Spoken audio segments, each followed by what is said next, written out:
Welcome to the BXG podcast, the podcast where pop culture and nerd culture meet at the nexus of the universe and are melded as seamlessly as good Samaritans and their nemesises. Nemesi? Nemesi? Nemesis. You Nemes. can't count lettuce. You can't count lettuce. No, you can't. You can't count lettuce. You can count heads of lettuce, but you can't count lettuce. Right. And that is your fifth grade education for this week, everyone. Great. Blew my kids' brains today with that one. I can say that good. I am one of your hosts, Brenton the Alphadona guy, Bestwick, alongside my co-host Gregory T. Filson III, and T is for treble bass. That is correct. What are we? Few people know that. We got some personal foul here. A little personal foul. Personal foul. For those wondering, like, I'm a little my screen's a little darker. I do have two screens going. I'm seeing a different part of the abode because Breton is wearing his pit gear and I am also in pit colors. It's hard to see with my shirt. I don't root for Pitt or West Virginia. I just root for rivalries and stupidity, and this is one of those ones that combines both, and I love it. The backyard brawl. The backyard brawl. I got that going. I got a little tennis going, a little U.S. Open. So I'm just, I'm fully engaged on the podcast. Don't worry about that. I love this. I don't know that this is an underrated time of the year it's not an underrated time of the year in this household. But you got the U.S. Open, you got college football starting up. It's great. College football. Oh, I'm so glad it's back. Even when my team, Michigan, who I root for, adamantly, vehemently, all through thick and thin, mostly very thick or very thin, depending on how you look at it. I don't even know what that really means. Because thin would seem good because but thick is good if you like Megan Thee Stallion. Boom. Wink and a nod going forward. Either way, I love college football. I'm excited for all of it. And I also like tennis. So I'm in that. Brenton, how are you? Delightful. Delightful. That's good. Yeah. Is this the first time in your life that's happened? No. It's been three or four. There's been three or four. Okay. Nice. I can think of some quality examples. Well, Disney World. Yeah, Disney World probably makes you delightful. Yeah. Yep. It's one of the few things makes me delightful. Donovan Mitchell being traded to the Cavs, that has to mean something to you. That makes me delightful, especially since we basically gave up, a decent stretch big and a pack of Skittles. Yeah, like Sexton was the only, and we they thought they were going to give away more. Yeah, we weren't trying to keep him, and the draft picks being what they are, but when draft you make picks are dumb, though. It's like whatever. Draft picks are dumb in a vacuum, but eventually, here's why draft picks are not dumb, right? Because eventually, when you're Cleveland and you make a trade for Boston's or somebody's first round draft pick who is owned by the Boston Celtics in a trade for Kyrie Irving, that pick becomes Colin Sexton and Colin Sexton becomes Donovan Mitchell. So draft picks are important. There's that. It's just they take a long time to they kind of take a long time to yield. It's a slow burn. Right. And if you look at what's going on, like in Oklahoma City, for example, but I think the reality of it is this is a big time win now move, which makes sense. They didn't give up anybody. They gave nothing. They gave up Lauri Markkanen, who is like an intriguing kind of stretch for, found his way. I really think that Lauri Markkanen only works as a 3 whenever he's flanked by Jared Allen and Evan Mobley, which, makes a ton of sense because those two are animals defending the paint. And so that's why I think that you can make this move for Donovan Mitchell in the sense that you're going to give up size on the wing, but you also have, Isaac Okoro, who's a bulldog guarding the other team's best wing. And then anything that slips by Garland and Mitchell will have to deal with Mobley and Allen at the rim. So, and, I think initially I was like, oh man, but our bench sucks now. But like the more I thought about it, I was like, well, we'll have Rubio coming back from injury. There's still Karis LeVert, Kevin Love, who's kind of reinvented himself as a six man. A couple of underrated guys, Dean Wade, Jetty Osman, who's real hot and cold. You only really need 3 consistent bench players and then like a couple other, Dion Waiters. Essentially, I don't know about him, but throwing up shots, and sometimes you get hot, sometimes you're cold, but that's and I what think you need. that's probably LeVert. I think he's probably your heat check off the bench guy. Yeah. But as it stands, like I really feel like right now, I would say the only team with a more complete starting 5 in the East is probably Miami.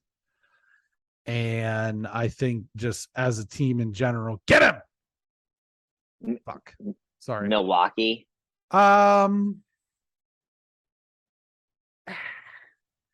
Milwaukee's pretty. Yeah, complete. But I mean, they probably would have won the title last year if Middleton didn't get injured. Yeah. I just look at some of the other teams. But I don't disagree. I will say that the Cavs have a top 4 starting 5 I think they're now I think they're top the East. Yeah, I think that they're a top 4 team. Yeah. I think that they're. I feel like this is the I think they're probably a top 3 team. Milwaukee and Miami. Boston. I think that they're. They don't Boston's do it for me. Made the finals. Oh.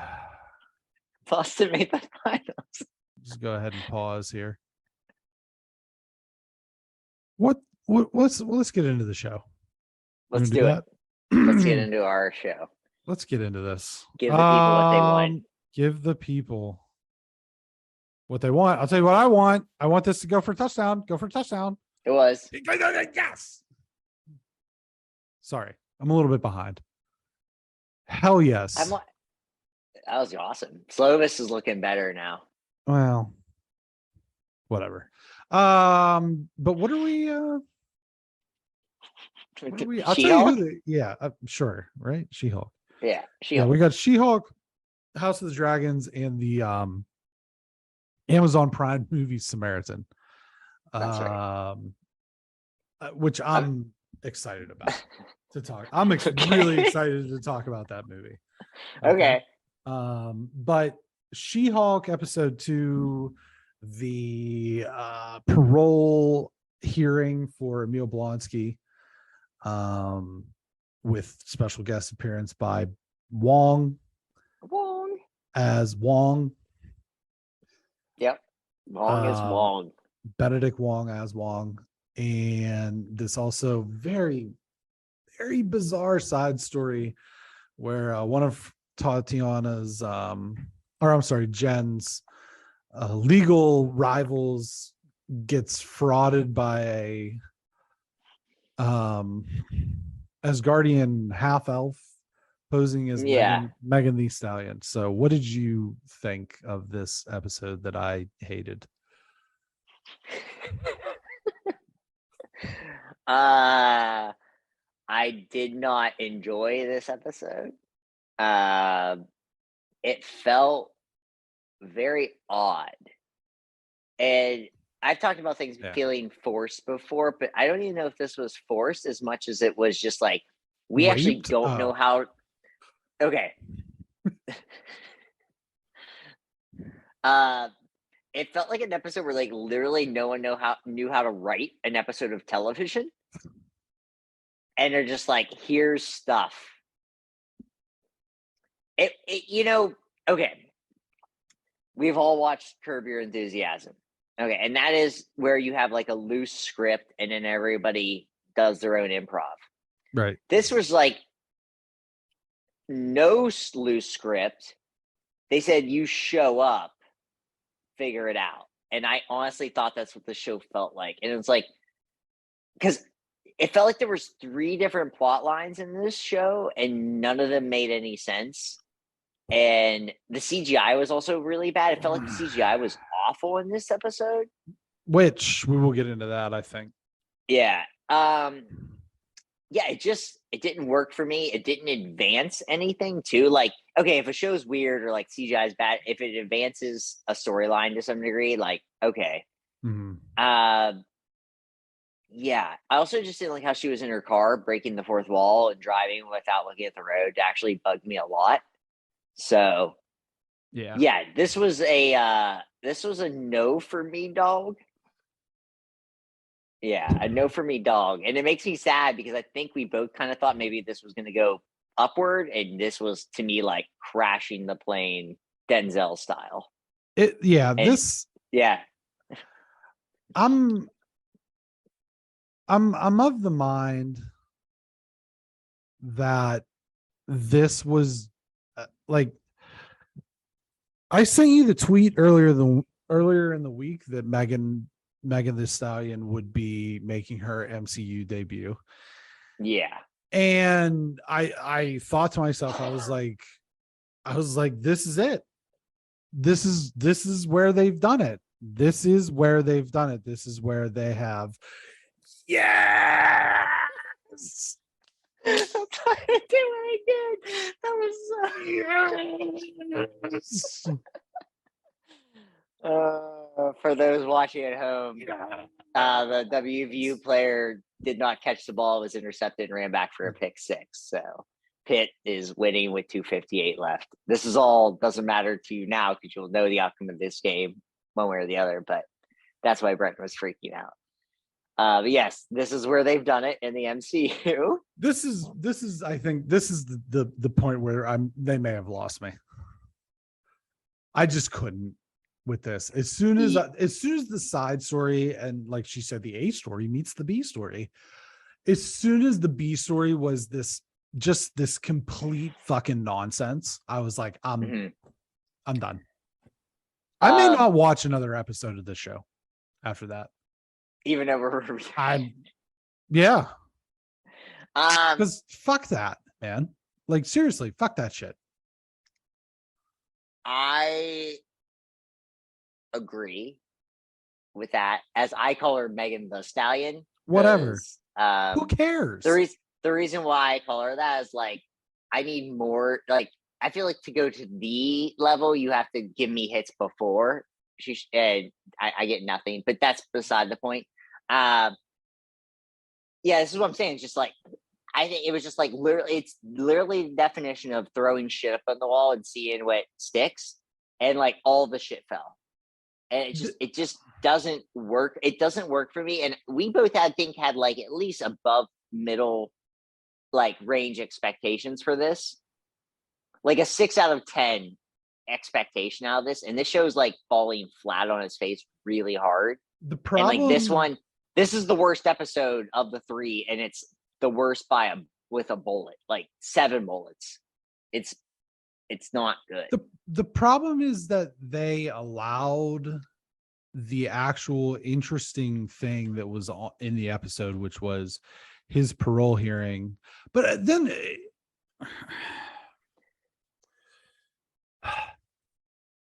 even made that silly. Like, they made his character silly. Yeah. Like, go back and watch that movie. You know what I mean? Like, this guy was a super soldier, right? And he was out to kill the Hulk, right? And he tried to fight the Hulk as just a guy, right? Okay, and pretty ballsy to do that sort of thing. Yep. And then they make him a laughing stock in this show.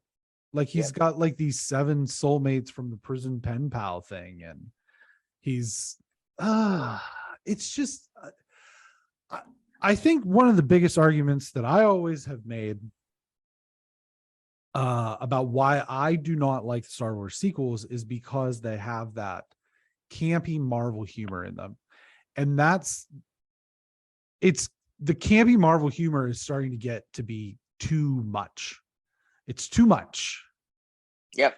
And when you take a serious character in a serious situation and you just like make it a parody of itself, it is a problem. And then to even underscore that with this whole Megan the Stallion side plot, it was just, why even make this? Like, I don't understand like Yeah, what you're right. purpose that this serves at this point. Like, this was here's what this is. It's a vehicle for getting the Abomination out of prison so that he can eventually join the Thunderbolts, and then it's a vehicle for whatever Hulk's up to.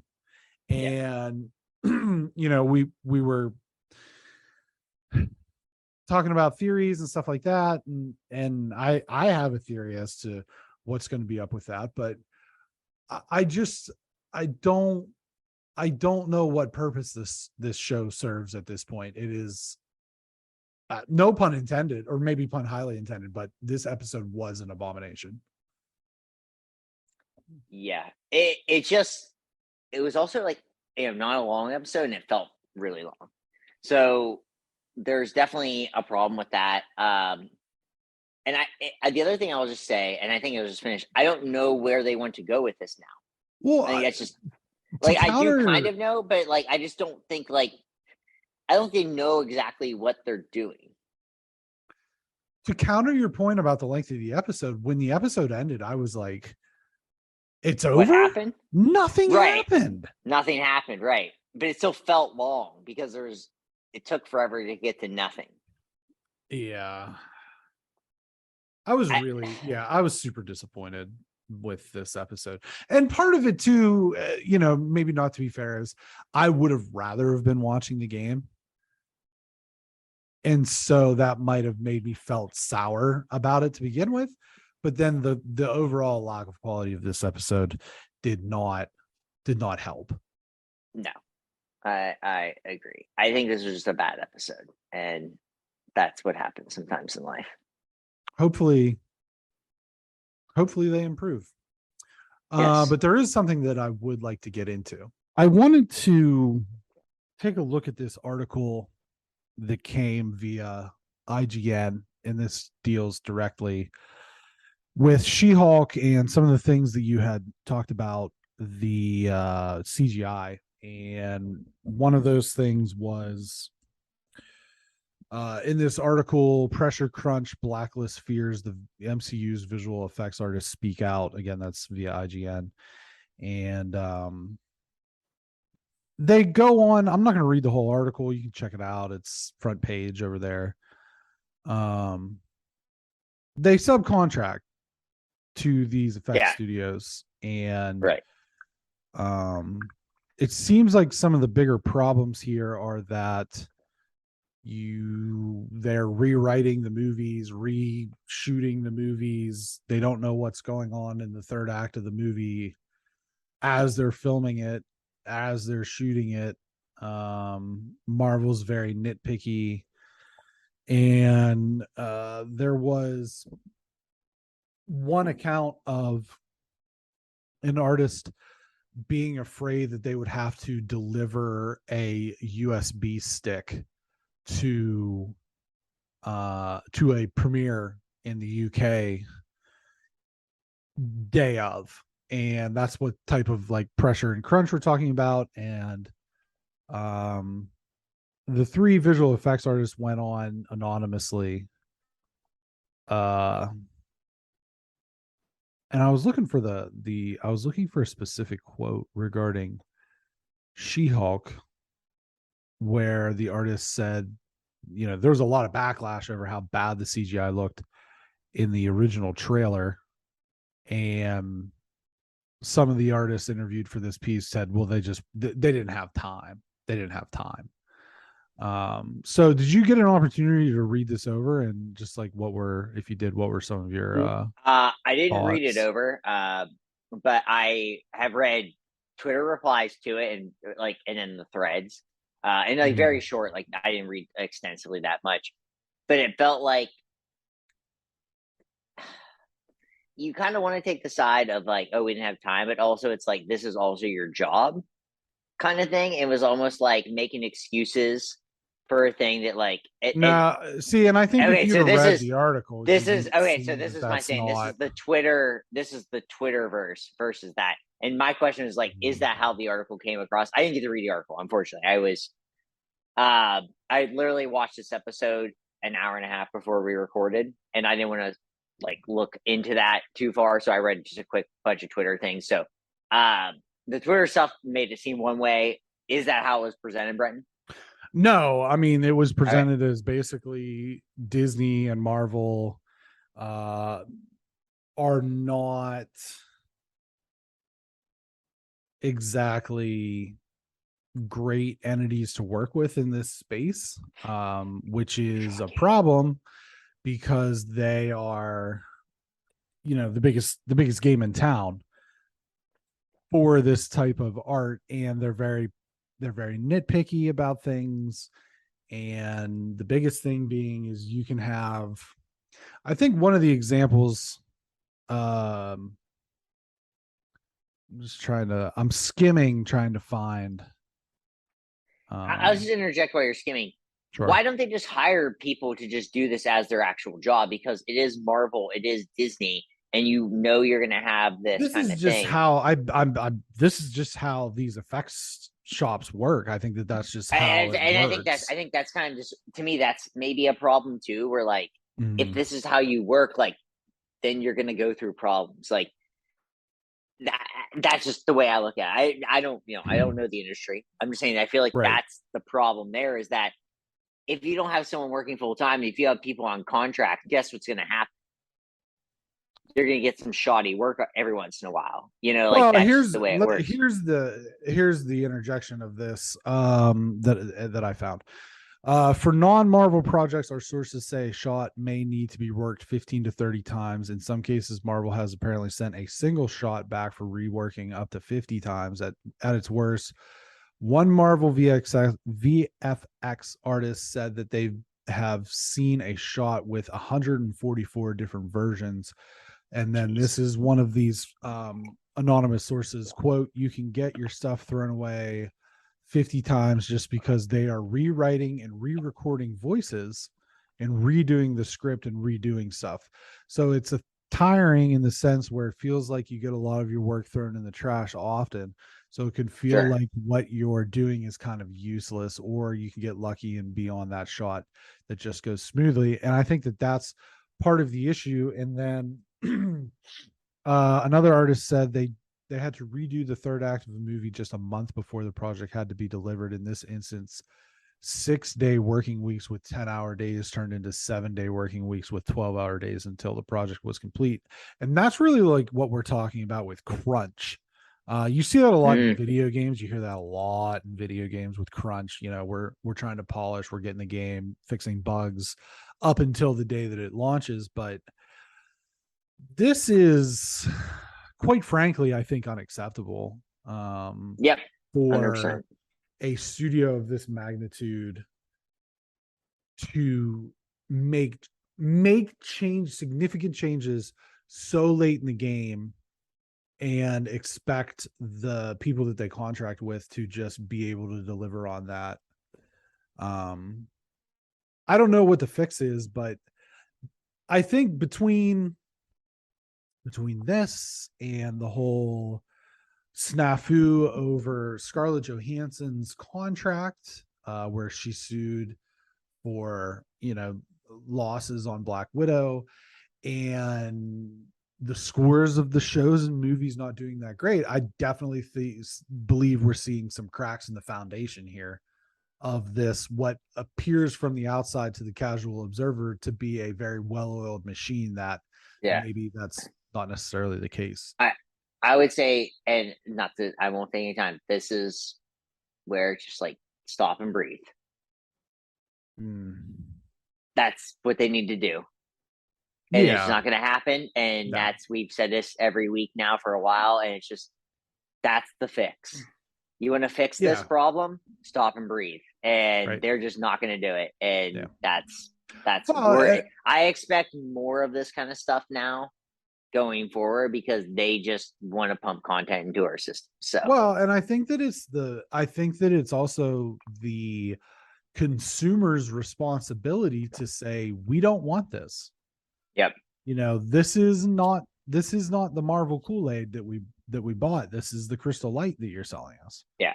Yeah. And I think that you and I have talked and basically said that after She-Hulk and Wakanda Forever, we're going to go on kind of a hiatus from Marvel Yeah. stuff, that we're not going to review on a weekly basis, maybe a season review, what have you. But we need a break because it's too much. It's just We too need much. a break. We need a break because they also need to break.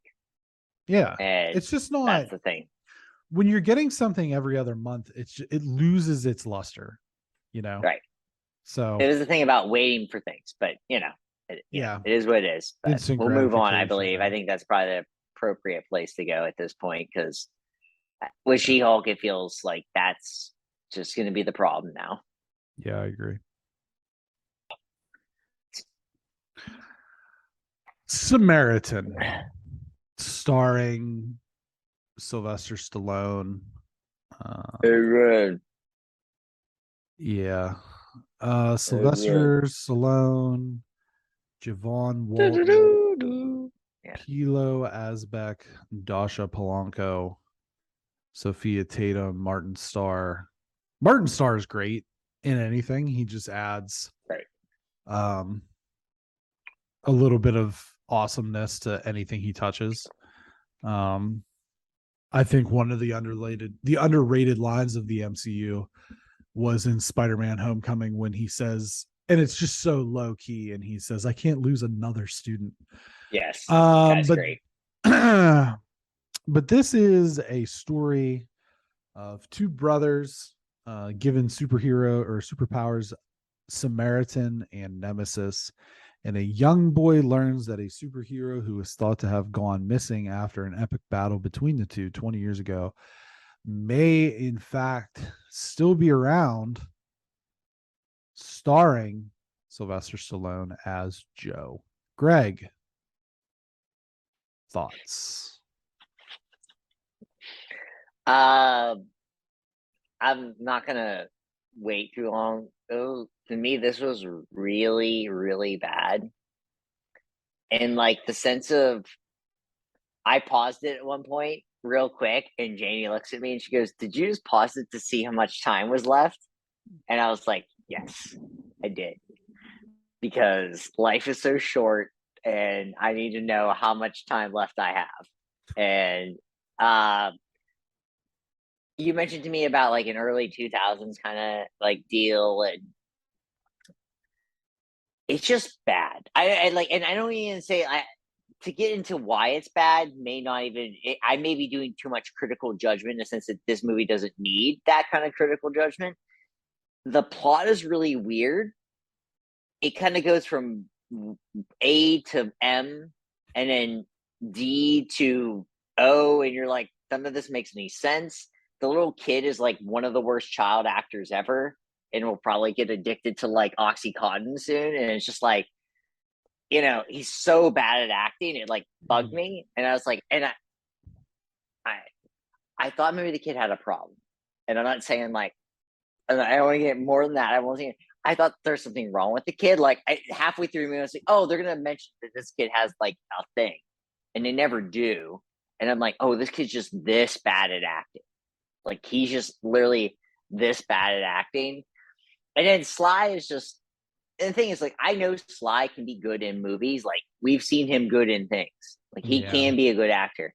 And this is not one of those things. This is him just like, as your producer, it's a paycheck. And I did not enjoy this. I couldn't wait for it to be over. I feel like I may have like PTSD from it. I'll wake up and it'll just be like that kid acting, and I'm like, oh my god, This is maybe why I might not have children, because that kid might try to act and he'll act like this, and I'll be so disappointed. But what can I say? So that's my thoughts. And I feel bad. I feel bad for the parents for this child, because they're gonna be like, "You did great, Johnny," or whatever his name is. And you'll be Javon. like, Javon. That's it, Javon. And he'll be like, "Was I great?" And they're like, "You're so good. You should continue this." And then he fails and falls into a drug habit and dies on the streets in Santa Monica. And I don't want to see that for this Why? child. Yeah. Okay. Yeah. But I know you were excited to talk about it, Brenton. So Yeah.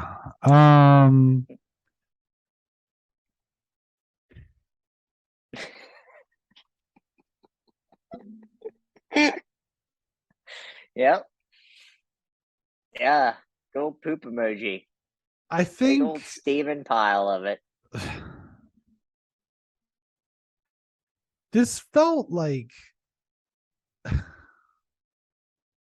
Rocky meets the Lost Boys meets like Both good movies so far. random offshoot superhero thing like Mystery Men or some bullshit. Blank Man. Yeah. Those are And Mystery Men's still like comedies. okay. And like, Yeah. Those were comedies. yeah. Does it make you want to write a screenplay? Because I was like, I literally was like, oh, I could write a screenplay now. Like, I know that I could write a screenplay. I'll tell you what, like, here's the thing about this movie was the twist at the end, while somewhat predictable, was actually an interesting twist. But by the time you're right. You're right. by the time it came, I just didn't fucking care. That's what she said. Yeah.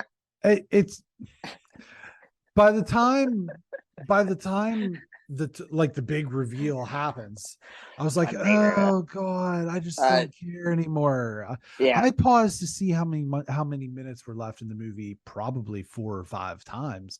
Thought about not finishing it. Yeah. Luckily I had to pee on the other times, but full disclosure, that just worked out that way. But the last one, when there was 15 minutes left, I was like, I have to just know, because if there's like a half hour left, I can't do it. I may just go for the kitchen drawer. I felt like okay, maybe Sly can redeem this.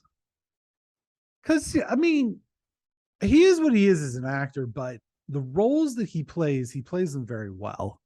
You know what I mean? The guy was nominated for Best Supporting Actor for Creed by just playing Rocky, Yeah, right. And I think that he's he's not hey, good. Good. Yeah, like the guy's not fucking Robert De Niro, right? But he knows what he's doing most of the time, and he always knows what he's doing. It's just different. Yeah. It just wasn't. I'll tell you what. I'm going to tell you what. And this is the God's honest truth, man. This is. I think this is the worst movie we reviewed, and you know what? Oh, for me, you did it. You did it, you crazy son of a bitch. You did it, you crazy son of a bitch. You made a movie that was worse than Cherry. Yeah. Tell him, Dr. Ian. Tell him. Oh, it's perfect, Brendan. Tell him. You crazy bastard. Crazy bastard. Yep. So 2 thumbs way down. 2 thumbs away. What do you give this out of 10, Brendan? What did I give Cherry? 3. This is like no joke. I mean, 1.5. Yeah, I was gonna 1.5 too. It's unwatchable. It is unwatchable. This is one of those cases where we watched this so that you didn't have to. So right, like we're doing this for you. Like, you're welcome. Get us up to 100. Yeah, you're welcome. because that was a shit burger of a movie.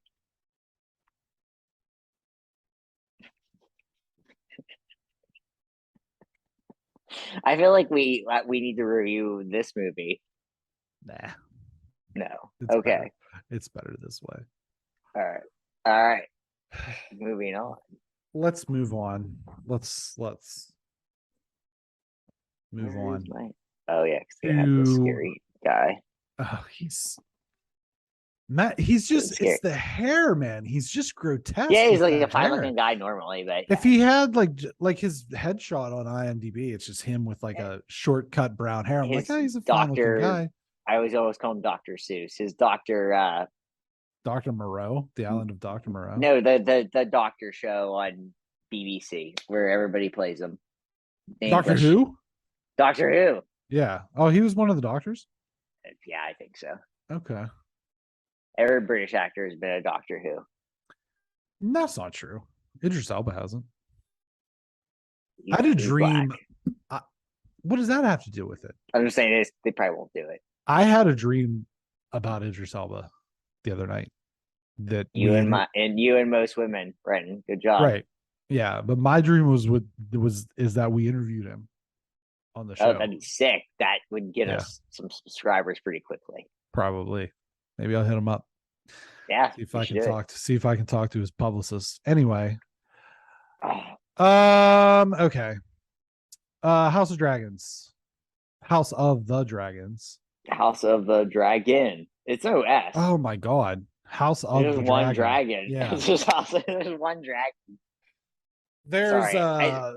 For those at home that are watching, I'm sorry I have to keep doing this. I pulled a muscle in my back and my back just locks up every once in a while. So I just want to apologize.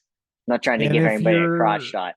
If you're watching at home, I am very unfocused because I'm tired and Pitt just won the brawl. Yeah. And also if H2P me pulling back is something you want, check out my OnlyFans. Anyhow. Thought you were more of a foot finder guy. Wiki feet? Nah, I got wiki feet. Feet are weird, man. Feet people are weird. No doubt. Sure, Episode 2, following no doubt. Following the death of Queen Emma, a weakened Viserys Targaryen agrees to take a new wife. Meanwhile, Daemon ignores Lord Corlys concerns about the conflicts in the Stepstones and refuses to give him to marry his daughter. Whatever. Yeah. And yeah, he said Daemon steals the dragon egg and he literally took his ball and went home. Yeah. And take my ball and I'm going home. I think there was a fight. I don't remember. It's been so long since I've watched this now. This is the problem with this is a Sunday show and we review on Thursday and I watch so much in between. Sure. So it's like I watched this show on Monday nights. So yeah. I'll just get into it. I'll get into it. We know my thoughts on the first show. Like I was kind of funny about like it was super serious and it kind of made me laugh. No, this second episode, much like a dragon in its breath, straight fire. I absolutely love this episode. I loved it. Brenton's gone. I loved this episode. I thought it was like beginning and end very strong. You have like the little girl angst, which I thought was awesome. Like yeah, the empower kind of thing. And it's just like all that stuff was hilarious. Because she's so serious, but also like I'm also a child. Thought that was cool. And then she shows why she should be maybe, have a little more power with that bridge scene, which it's been a while since I've watched Game of Thrones. The bridge scene, pretty awesome. Like, it looked cool. It had like a nice vibe. It wasn't like fighting. It was just talking it out. And I'm with you, Brenton. I like when they're just shooting the shit. And we're just like, we're going to talk stuff out. The fighting stuff is what it is. And it's cool. It can be cool. But when they're just like, let's get into politics, it's like watching, it's watching Dragon C-SPAN 2. And I love it. I'm all about it. It's like if this was House of the C-SPAN, let's do it. And the Dragon House of Representatives, Oh, and it's great. Like that's honestly, I think, like you said that, and I never thought about that way, but you were 100% right. That's when this kind of thing is at its best, and this episode was like that. It was a lot of talking and a little bit of action, but not much. The woman that is like the Matt Smith, his like woman person, his is a wife, I don't whore. is a Is a whore. common She's whore. she's a common whore. Give me a whore and a biscuit. She's not good at acting, and that's fine. I don't really care. She's really bad at acting, and it cracks me up. But I like that aspect where like I don't know if that's intentional or not. Matt Smith still freaks me out because of the hair. Yeah, It's weird. he's It grotesque doesn't with work. that hair. It doesn't It's work. just He looks really bad. He has a yeah, gaunt look to him that is very odd. But I will yeah. say this episode's awesome. Um, I would say ranks up there with any really good episode of Game of Thrones. It isn't like the best episodes of not the best episodes Yeah, of Game. I'm okay. saying like those. You know, there's probably 6 to 7, 10 out of 10 episodes of Game of Thrones. I would say this is ranks up there with any of those 8 out of 10 episodes of Game of Thrones Sure. because of the dialogue, because of the plot, because of how it moved too. Like this in the opposite way of Samaritan. When it was over, I was like, damn, like I could have went for 10 more minutes of this. We're good Mm, with this. So mm. this show has brought me back in. Where's the kid? Sorry. Where's the kid? Yeah, this show has brought me back in. I'm excited. I like where we're going. What do you? I feel like you are just even more in than I am maybe on this because this was all talk, I'm no I'm play. I'm all the way in on this show, That's what and he said. That's actually what well, he would say. I'm all the way I in. mean, if she might have said that, if she's one of those Yeah, folks, yeah, well, yeah. yeah, We don't judge. Just like and subscribe. sex positive. Um,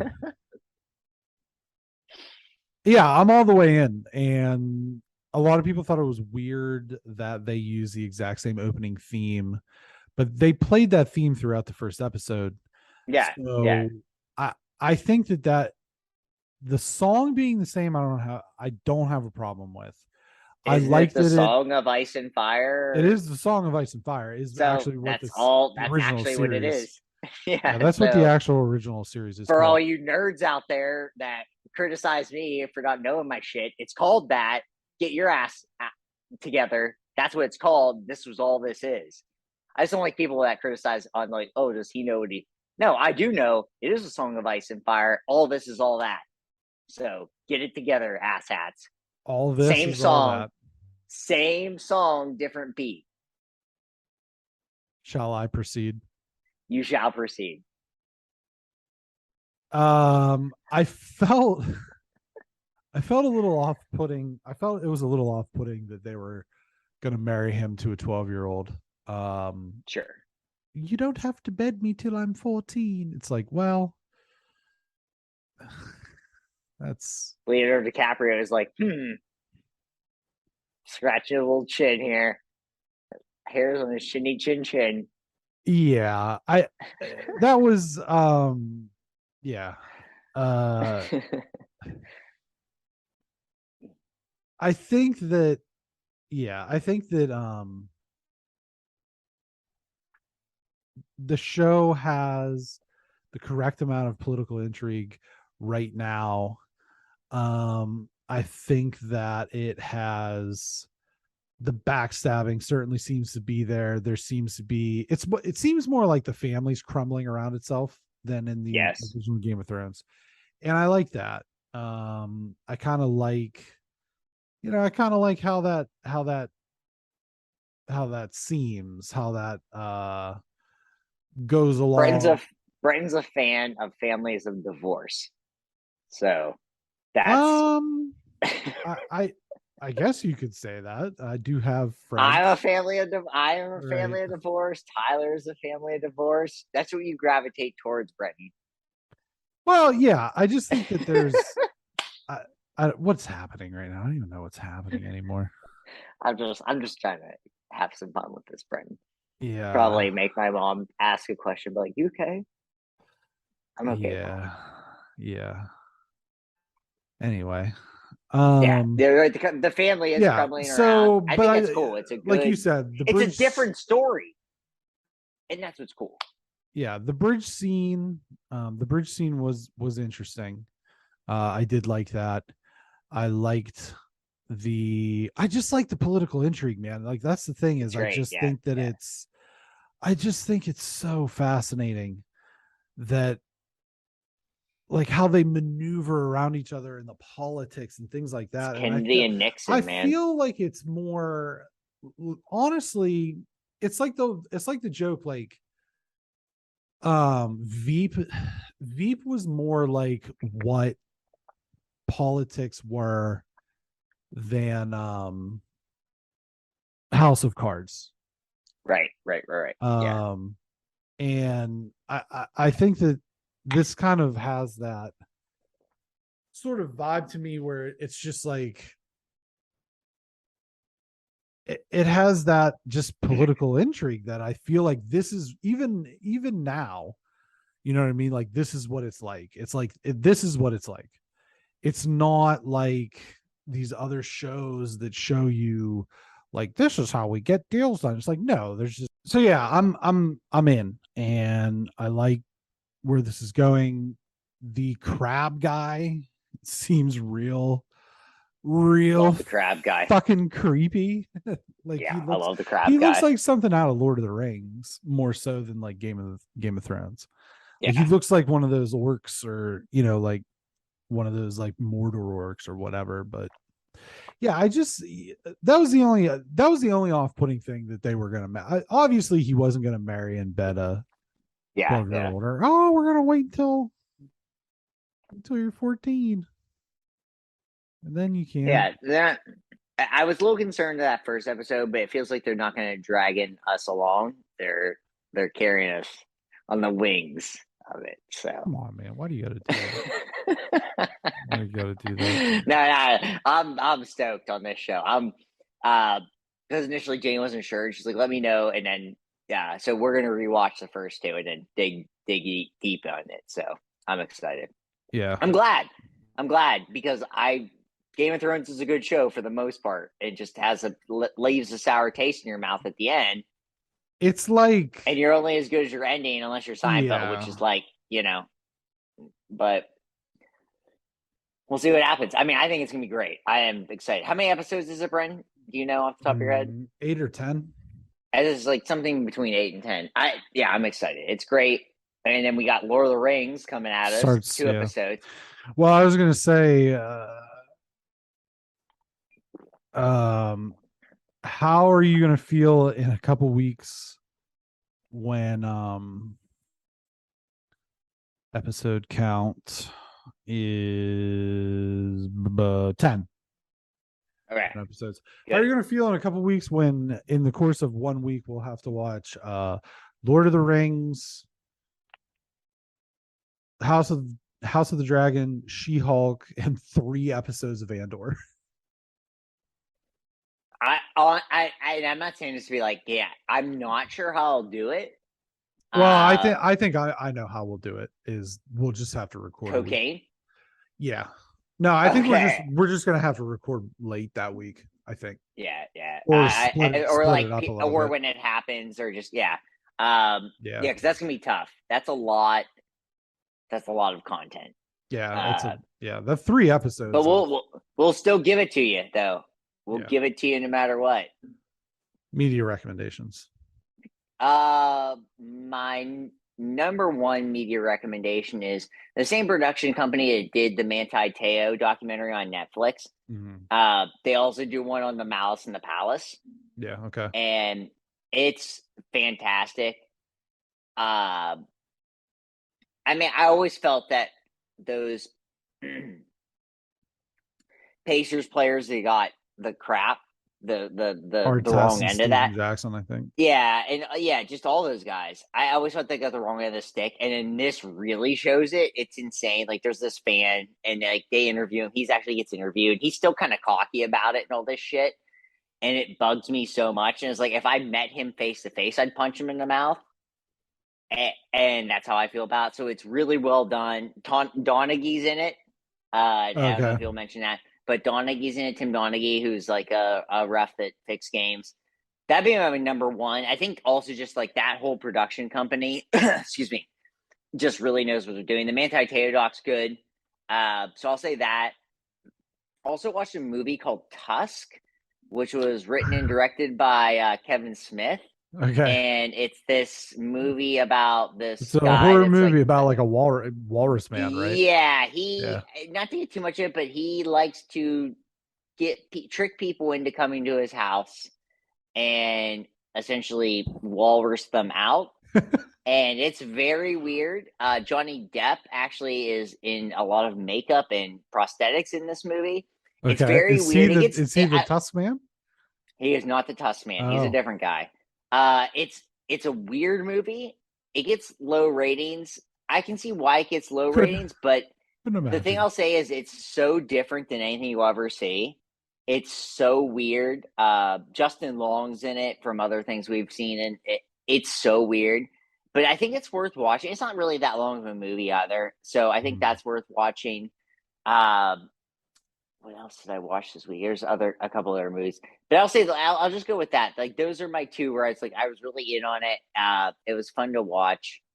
Weird, weird on both accounts Mm. because it's just the Mouse in the Palace is something that I saw live with a friend of ours, I think I Millhouse, was Nate watching Miller. that game also, Okay, like as yeah, it happened. I was at Nate Miller's house, and so we watched that live, and then it was just so weird to see that live and then see what actually happens. And the other movie, Janie just texted me. Starter for 10 has a bunch of British actors that we like Hmm. in it. I'll just say that it's based off like a British game show. McAvoy's in it. Cumberbatch is in it. Good guys that we on our podcast have mentioned we like before and other things. Really good. It's based off a book. Very entertaining. Plot moves along. So I'll recommend that Starter for 10. All these are streamable too. Everything I mentioned streamable on all the various things. But if you have all those various things, if you're a millennial, you have all these anyhow. So that's what I'll say. Brent, what about you?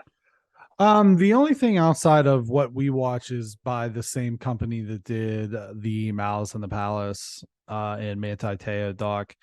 And it was the Donaghy one, Operation Flagrant Foul, that kind of uncovers how he got involved in this gambling ring and how it kind of spiraled out of control, and then how they were able to um figure it out, and the FBI and various different entities involved, and how one of the guys that he was working with was like feeding his tips to the Gotti family and the Gambino That's crime family. It's crazy like how many tendrils it had, but um yeah, it was pretty interesting, and it's short. It's only like an hour and 10 minutes or so, and yeah. he's in it. I They're mean, that's the good thing. Yeah, yeah, he loves he's being interviewed. yeah, and he the ending is kind of real weird because they ask him like three times if he made more money than he reported to the FBI gambling, and every time his answer is different. Sure is And it's like, what are you doing here, Tim? What do you got to hide? But yeah, I mean, he everything. seems like he's